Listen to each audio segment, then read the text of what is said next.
waktu dan selamat pagi. Kami dari kelompok 3 akan menjelaskan mengenai interaksi lipid protein pada bahan pangan, khususnya telur. Nah, bagaimana sih proses tersebut dapat terjadi? Apa saja faktor-faktor yang mempengaruhinya? Sebelum itu, kita dengarkan dulu yuk penjelasan latar belakang dari Saudari Evi Rosvitasari. Saya akan menjelaskan latar belakang dari interaksi lipid protein pada telur. Bagian yang terbesar yang terdapat pada telur itu terdiri dari bahan organik berupa protein, lemak, karbohidrat, dan garam maupun mineral. Interaksi protein lipid sangat penting dalam proses biologis karena dapat mempersatukan membran sel. Protein dan fosfolipid menunjukkan keserbagunaan dalam proses biomolekul yang berperan aktif pada permukaan karena bersifat amfibik. Baik, saya Kerli Aurelia, saya akan menjelaskan mengenai kandungan protein yang terdapat pada telur ayam. Nah, seperti yang kita ketahui bahwa telur merupakan sumber protein yang berasal dari hewan unggas seperti ayam, bebek, dan itik. Nah, telur terdiri atas 3 unsur. Yang pertama itu cangkang, yang kedua yaitu kuning telur, dan yang ketiga yaitu putih telur. Baik, pada kuning telur mengandung protein seperti asam aspartat, asam glutamat, lisin, alanin, metionin, dan histidin. Pada kuning telur mengandung pigmen warna seperti liokrom dan lipokrom. Lipokrom merupakan pigmen warna yang dapat larut dalam air, sedangkan lipokrom merupakan pigmen warna yang dapat larut dalam lemak. Selanjutnya yaitu putih telur. Putih telur memiliki kandungan protein seperti ovoglobulin, ovomakroglobulin, globulin, ovoglycoprotein, dan ovomucin.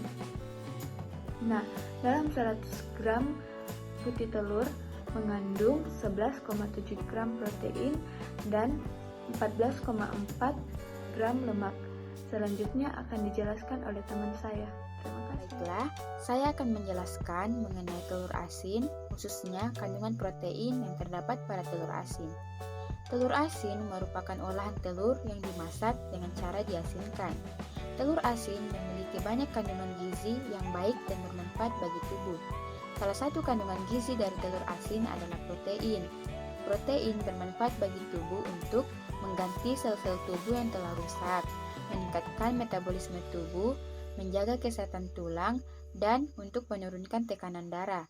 Adapun kandungan protein yang terdapat pada telur asin berkisar antara 13,6 gram hingga 17,1 gram per 100 gram telur asin.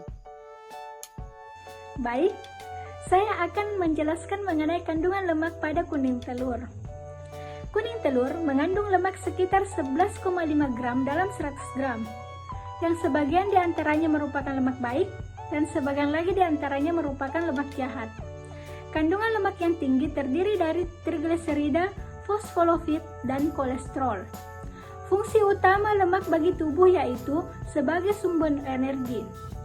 Tingginya kalori yang dimiliki lemak menjadikan lemak sebagai sumber energi yang lebih efektif jika dibandingkan dengan karbohidrat dan protein.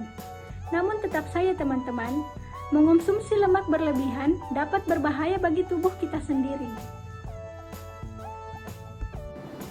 Baiklah, sekarang saya akan menjelaskan mengenai proses interaksi lipid protein pada telur. Lemak pada kuning telur tidak bersifat bebas, akan tetapi terikat dalam bentuk lipoprotein. Lipoprotein itu sendiri merupakan struktur biokimia yang terdiri dari lemak dan protein, yang terikat pada protein yang memungkinkan lemak untuk bergerak melalui air pada bagian dalam dan luar sel. Protein itu sendiri berfungsi untuk mengemulsi lipid pada bahan pangan. Baik, saya akan menjelaskan tentang pengaruh interaksi protein lipid pada sifat dan nilai gizi pada telur. Telur juga termasuk salah satu bahan makanan asal hewan yang bernilai gizi tinggi karena mengandung zat-zat gizi yang dibutuhkan oleh tubuh kita, seperti protein, vitamin, dan mineral. Interaksi lipid protein pada telur terjadi dalam sel dan struktur sel seperti membran, cairan tubuh, dan jaringan. Contohnya adalah lipoprotein kuning telur. Karakteristik fungsional dari banyak makanan berbasis protein, misalnya telur, dipengaruhi oleh interaksi yang terjadi antara protein dan lipid. Sifat fungsional umum protein yang dianggap berkontribusi paling besar dan pada karakteristik makanan olahan termasuk gelasi dan kapasitas penampung air, berbusa, emulsifikasi, dan kelarutan.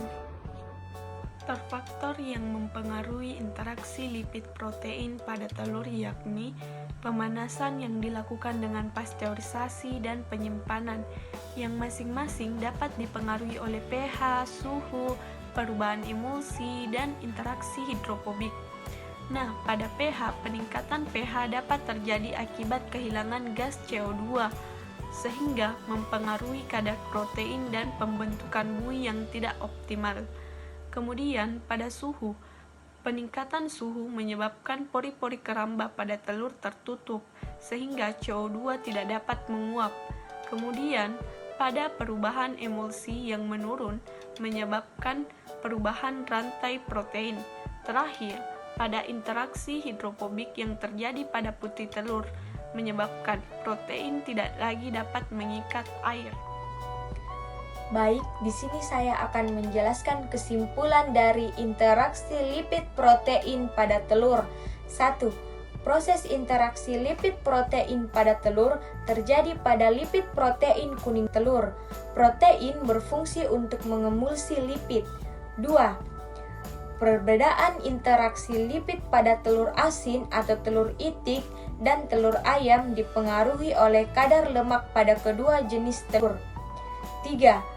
Faktor-faktor yang mempengaruhi interaksi lipid protein pada telur antara lain perlakuan pemanasan, suhu penyimpanan, pH, dan sifat emulsi pada telur. Baik, sekian. Wassalamualaikum warahmatullahi wabarakatuh.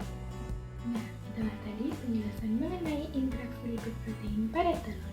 Semoga teman-teman dapat memahaminya ya. Terima kasih. Wassalamualaikum warahmatullahi wabarakatuh.